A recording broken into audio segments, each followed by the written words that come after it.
Hello students, जैसे कि हम डिस्कस कर रहे हैं Indian economy on the eve of independence. Britishers का हमारी इकॉनमी के हर sector, agriculture, industries, infrastructure, occupational pattern, हर सेक्टर पे उनका इम्पैक्ट पड़ा है। तो हमने उसी इम्पैक्ट को side by side we will study. सबसे पहले we will study Britisher impact on agriculture sector, यानी कि Indian economy on the eve of independence के समय हमारी एग्रीकल्चर सेक्टर कैसा था। एग्रीकल्चर सेक्टर में जो हमारी जो ऑक्यूपेशन था लोगों का मेन एग्रीकल्चर था, ठीक है। बट जो हमारी एग्रीकल्चर सेक्टर था दैट वाज स्टैग्नेशन था। स्टैग्नेशन का मतलब स्टेबिलिटी थी, उसमें ज़्यादा कोई इंक्रीमेंट नहीं होता था, यानी कि जो हमारी मतलब स्टैग्नेशन, वेरी लो ग्रोथ, यानी कि जो ग्रोथ थी अगर देखा जाए आपका पर कैपिटा इनकम थी 0.5% थी। अगर नेशनल इनकम देखा जाए तो लेस देन 2% थी, यानी कि जो हमारी इंडियन एग्रीकल्चर थी दैट वाज स्टैग्नेशन है मतलब मींस नो ग्रोथ या वेरी लो ग्रोथ। एक बार शॉर्ट में पूछा जाता है what is the term stagnation means nothing के बराबर थी, वेरी लो रेट था। क्लियर, यानी कि हमको जो नेशनल इनकम थी वो लेस देन 2% थी जो उसकी ग्रोथ हो रही थी, जो पर कैपिटा इनकम थी 0.5% थी, ठीक है। तो उस स्टैग्नेशन के जो स्टेबिलिटी थी उसके क्या कारण थे। कोई बार इसी पे ही एग्रीकल्चर सेक्टर पे ही 3-4 मार्क्स का क्वेश्चन आ जाता है, तो नहीं छोटे MCQ, multiple choice, objective type, तो जो मर्जी मतलब बन सकते हैं कितने, ठीक है। इसको आपने 3-4 मार्क्स के लिए भी प्रिपेयर करना है। तो स्टैग्नेशन के काज क्या थे। सबसे पहला स्टैग्नेशन का काज था हमारे पास लैंड सेटलमेंट सिस्टम या जमींदारी सिस्टम, ठीक है। जो लैंड सेटलमेंट सिस्टम था ये आपके पास लॉर्ड कॉर्नवालिस ने 1793 में स्टार्ट किया था। क्लियर, वो ये है क्या था लैंड सेटलमेंट सिस्टम, क्या था इसमें, क्या था जो जमींदार थे, ठीक है, वो ऑनर ऑफ द लैंड थे। जमींदार ऑनर ऑफ लैंड थे, वो रेंट पे आगे फार्मर्स को कल्टीवेशन के लिए देते थे, ठीक है। और उनसे फार्मर से वो हैवी अमाउंट जो था लैंड रेवेन्यू के रूप में लगान काफी हैवी अमाउंट में वसूल करते थे। ऑनर ऑफ लैंड जमींदार थे, रेंट पे देते थे किसानों को, किसान उसके बदले में हैवी अमाउंट ऑफ लगान उसको पे करना पड़ता था जमींदार को। वो लगान की डेट फिक्स थी, अमाउंट काफी हाई था, अगर वो अपनी फिक्स रेट पे वो नहीं मतलब अपना भुगतान कर पाता था तो उससे उसकी जमीन छीन ली जाती थी। और यही जमींदार जो अमाउंट रेवेन्यू इकट्ठा करते थे वो आगे देते थे ब्रिटिशर्स को, ठीक है, ब्रिटिशर्स को देते थे। वो जमींदार किसानों के लिए कुछ नहीं करते थे, यानी कि जमींदार जिसको आप जागीरदार भी कहते हैं, जमींदार आल्सो नोन एज जागीरदार थे। ये एक ब्रिटिशर और फार्मर यानी कि टिलर ऑफ सॉइल, यानी कि जो खेतों में काम तो कौन करते थे, फार्मर। ये जो जमींदार थे ये इंटरमीडियरीज, इसकी टर्म यूज की जाती है इंटरमीडियरीज, यानी कि ये फार्मर और ब्रिटिशर्स के बीच में एक विचोले का काम करते थे, ठीक है ना, उनके बीच में एक विचोले का काम कर रहे थे, यानी कि उनका फार्मर का ब्रिटिशर के साथ कोई डायरेक्ट कांटेक्ट नहीं था, बस इंटरमीडिएट जमींदार या जागीरदार उनसे लगान वसूल करते थे, ठीक है। लगान वसूल करके ब्रिटिशर को पे किया जाता था, ठीक है। यानी कि ऑनर ऑफ लैंड कौन थी, जमींदार। ये सिर्फ टेनेंट थे, किराए पे जमीन लेके उस पे काम करते थे, अमाउंट भी काफी हैवी था। और जो उनकी प्रोडक्शन थी, फार्मर के पास जो लैंड की, वो भी लैंड के भी छोटे टुकड़े थे। और जो फार्मर जो काम करते थे सिर्फ उनकी सबसिस्टेंस फार्मिंग थी, वो सिर्फ अपने बेसिक नीड्स को पूरा करने के लिए सबसिस्टेंस मतलब प्रोडक्शन फॉर सेल्फ कंजम्पशन, उन क्रॉप्स की प्रोडक्शन करते थे ओनली फॉर सेल्फ कंजम्पशन। और उनके पास कोई ज़्यादा अमाउंट बचता भी नहीं था, उनको हैवी अमाउंट लगान के रूप में जमींदार को पे करना पड़ता था। Clear, first point land settlement system, zamindari system, ये काज एक स्टैग्नेशन का, हमारी जो एग्रीकल्चर सेक्टर में स्टैग्नेंट क्यों थी। सेकंड आपके पास आ रहा है commercialisation of agriculture. No doubt commercialisation हुआ एग्रीकल्चर का। कमर्शियलाइजेशन होता है कि कहाँ वो पहले सबसिस्टेंस फार्मिंग करते थे, सबसिस्टेंस मतलब production for self consumption, commercialisation का होता है कि मतलब उनको प्रोडक्शन करनी है फॉर मार्केट सेल, अपनी क्रॉप्स को मार्केट में सेल करने के लिए। बट कमर्शियलाइजेशन वाज फोर्स्ड, उनको ब्रिटिशर्स ने किसानों को फोर्स्ड किया। फोर्स्ड क्यों किया? पहले किसान कौन सी फूड क्रॉप्स की प्रोडक्शन करते थे, व्हीट, राइस, ठीक है। तो ब्रिटिशर्स ने उनको कंपेल किया कैश क्रॉप्स के लिए।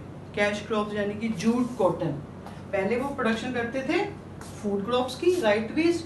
ब्रिटिशर्स ने उनको कंपेल किया, फोर्स किया प्रोडक्शन के लिए फॉर कैश क्रॉप्स, यानी कि कॉटन और जूट की प्रोडक्शन करें, क्योंकि ये उनके लिए एज ए रॉ मटेरियल था ब्रिटिशर्स के लिए। तो फिर किसानों को उसके बदले में हाई प्राइस मिलता था। इसी चक्कर में किसानों ने क्या किया, जो सबसिस्टेंस फार्मिंग करते थे, पहली प्रोडक्शन कम थी उनके पास, कंजम्पशन के लिए गुड्स कम थी, तो अब उन्होंने फोर्स्ड कमर्शियलाइजेशन ऑफ एग्रीकल्चर के कारण कैश क्रॉप्स की प्रोडक्शन को स्टार्ट कर दिया। क्लियर? मतलब commercialisation of agriculture means production of crops for sale in market rather than for self consumption. Clear? Third point क्या था स्टैग्नेशन का? Low level of productivity. जो हमारी प्रोडक्टिविटी थी, यानी कि जो भी आपके पास टोटल आउटपुट आ रही थी, प्रोडक्टिविटी पर हेक्टर, जितनी भी प्रोडक्टिविटी पर हेक्टर थी या प्रोडक्शन, टोटल प्रोडक्शन थी, वो लो थी। कारण क्या था? आउटडेटेड टेक्निक थी, ठीक है, आउटडेटेड टेक्निक थी। जो अगर इरिगेशन हमारा मेन ऑक्यूपेशन था और हमें रेन, उसके लिए रेन पे डिपेंड रहना पड़ता था। इरिगेशन के लिए कोई फैसिलिटीज नहीं थी सिंचाई की, इरिगेशन के लिए रेन पे डिपेंड रहना पड़ता था, अनसर्टेनिटी थी, तो जिसके कारण जो हमारी लो लेवल ऑफ प्रोडक्टिविटी थी। क्लियर? फिर आ स्कार्सिटी ऑफ इन्वेस्टमेंट, ठीक है, किसान काम करते थे तो बट उन्हें अपना जो काफी सारा जो भी उनकी इनकम होती थी उसको लगान के रूप में जमींदार को देना पड़ता था, यानी कि शेयर क्रॉपिंग थी, ठीक है ना, उनको काफी सारा शेयर जमींदार को देना पड़ता था। That's why scarcity of investment थी, क्योंकि अब कुछ अपने ही ऑक्यूपेशन में वो इन्वेस्ट नहीं कर पाते थे। तो दैट्स वाई जो हमारे एग्रीकल्चर सेक्टर था स्टैग्नेंट था। स्टैग्नेंट, ठीक है, means no growth, very little, very low growth, land settlement system था, zamindari system, commercialisation of agriculture था, लो लेवल ऑफ प्रोडक्टिविटी थी और स्कार्सिटी ऑफ इन्वेस्टमेंट थी। और कमर्शियलाइजेशन ऑफ एग्रीकल्चर में मतलब फार्मर को कंपेल भी किया गया। इंडिगो एक था क्रॉप, इंडिगो कैश क्रॉप, यानी कि जो फॉरेन ब्रिटिशर के इंडस्ट्रीज में एज ए डाइंग मटेरियल काम करती थी, उसकी प्रोडक्शन के लिए इनको कंपेल किया गया फार्मर्स को कल्टीवेशन के लिए, ठीक है। This was about agriculture sector. Now britisher impact on industrial sector, यानी कि उनका इम्पैक्ट हमारे इंडस्ट्रीज पे कैसा पड़ा। यानी कि सबसे पहले आपके पास आई डी इंडस्ट्रियलाइजेशन। डी इंडस्ट्रियलाइजेशन मतलब ब्रिटिशर्स ने हमारी और इंडस्ट्रीज तो ग्रो क्या करनी थी, जो हमारी ऑलरेडी एग्जिस्ट कर रही थी इंडस्ट्रीज, वो भी अपने पतन की ओर स्टार्ट होगी जाना। कारण क्या था? यानी कि डिक्लाइन ऑफ हैंडीक्राफ्ट इंडस्ट्रीज, यानी कि जो हमारी इंडस्ट्रीज थी, हमारे यहाँ बेसिक जो जिसके कारण हम फेमस थे, वेल नोन थे, हैंडीक्राफ्ट इंडस्ट्रीज थी, उसका भी डिक्लाइन होना स्टार्ट हो गया। Deindustrialisation means decline of handicraft industries. Means Britishers ने क्या किया, टू फोल्ड मोटिव, यानी कि दोहरी चाल चली, एक जिनके पीछे उनका एक दोहरा मोटिव था। क्या था? यानी कि जो रॉ मटेरियल था, cheap rate from India. Britishers क्या करते थे, जो रॉ मटेरियल था उनको चाहिए था, वो चीप रेट से हम बाहर उनको भेजते थे फॉरेनर को। और हमें क्या करना, आगे से क्या होता था, ब्रिटिशर्स जो उस रॉ मटेरियल से गुड्स की प्रोडक्शन करते थे वो हमें हाई रेट्स पे सेल करते थे, हमसे माल लेते थे कम दामों में, हम जो रॉ मटेरियल बाहर भेजते थे वो चीप रेट थे, और बाहर से जो गुड्स बन के आती थी वो सेल करते थे हमें हाई रेट पे, ठीक है, जिससे हमारा नुकसान हो रहा था, कॉस्टली पड़ रही थी चीजें, पैसा हमारे पास पहले नहीं था। दैट्स वाई एक इनका टू फोल्ड मोटिव था। एक दूसरा था डिस्क्रिमिनेटरी टैरिफ पॉलिसी। ये टर्म भी काफी इंपॉर्टेंट है, पूछी जाती है 1 मार्क्स में। टू फोल्ड मोटिव भी और साथ में discriminatory tariff policy. Discriminatory tariff policy क्या थी? वो ये थी कि जब हम फॉरेनर्स को, ब्रिटिशर्स को अपना रॉ मटेरियल भेजते थे तब तो वो ड्यूटी फ्री था, उस पर कोई भी ड्यूटी नहीं थी जब उनको हम एक्सपोर्ट करते थे। अगर हम हैंडीक्राफ्ट गुड्स को एक्सपोर्ट करना चाहते थे तो उस पर उन्होंने हैवी ड्यूटी लगा दी। रॉ मटेरियल पे कोई ड्यूटी नहीं थी, फ्री था, हम ज़्यादा से ज़्यादा अपना उनको मटेरियल भेज रहे थे। जो हैंडीक्राफ्ट गुड्स थी उस पर एक्सपोर्ट ड्यूटी को काफ़ी हाई कर दिया, जिसके कारण क्या होगा, हमें एक्सपोर्ट करना महंगा पड़ रहा था, तो हमने उसकी फिर हैंडीक्राफ्ट गुड्स की प्रोडक्शन को कम कर दिया।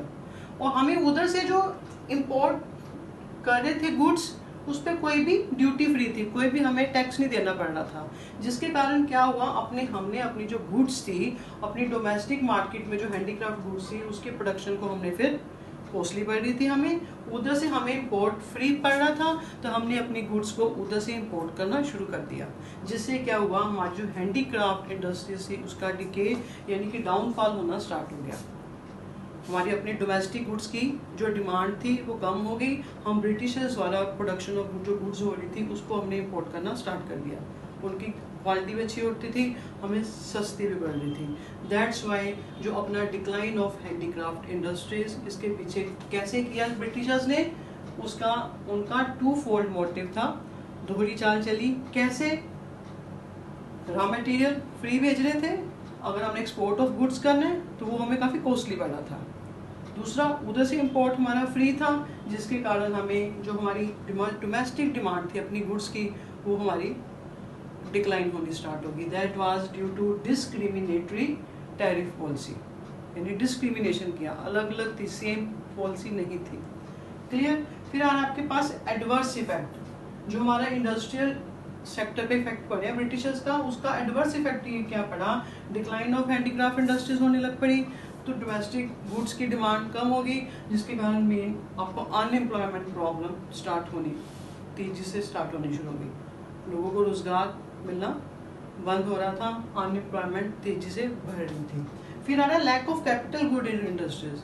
हमारी जो इंडियन जो इकोनॉमी में थी तब lack of capital goods industry, जो कैपिटल गुड्स होती हैं उनकी इंडस्ट्रीज ना के बराबर थी।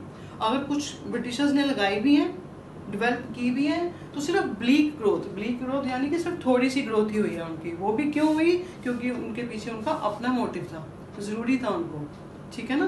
तो कौन कौन सी, जैसे 1907 में टिस्को यानी कि Tata iron and steel and company, Tata iron steel and company, ये शॉर्ट नोट काफी इंपॉर्टेंट है। यानी कि टिस्को की कब स्टैब्लिश हुई? 1907 में ब्रिटिशर्स ने की थी, पर्पस उनका अपना ही था पीछे इसके, सिर्फ ब्लीक ग्रोथ, थोड़ी सी ग्रोथ हुई थी। फिर आ रहा है limited role of public sector. Public तब गवर्नमेंट थी, उसका कोई रोल ही नहीं था हमारी इकोनॉमी को ग्रो करने, डेवलप करने के लिए, उसका रोल जो था सिर्फ लिमिटेड था। दैट्स वाई वो भी लिमिटेड, उतना को जितना वो उनको प्रॉफिट दे रहा था। फिर लो कॉन्ट्रीब्यूशन टू जीडीपी, जो ग्रॉस डोमेस्टिक प्रोडक्शन हो रही थी उसका, हमारी जो इंडस्ट्रियल प्रोडक्शन थी उसका जीडीपी में वेरी लो कंट्रीब्यूशन था। ये था कि यानी कि हमारी at the time of independence जो हमारी इंडस्ट्रियल सेक्टर कैसा था, या ब्रिटिशर्स का हमारी इंडस्ट्रियल सेक्टर पे क्या इम्पैक्ट पड़ा। तो ये agriculture industries we have discuss. और अगर अपने थर्ड सिटिंग में, जो एक पहला लेक्चर था, आज सेकेंड डे है, थर्ड सिटिंग में हम इस चैप्टर को कंप्लीट कर देंगे, ठीक है। और फिर एक इंडियन इकोनॉमी को साइड बाय साइड डेली का डेली पढ़ते जाइए, और इसको रिटन प्रैक्टिस भी मस्ट है। थॉट्स नहीं तो आपके दिमाग में ही रह जाते हैं, थॉट्स रिटन में नहीं आते, एक्सप्रेशन में।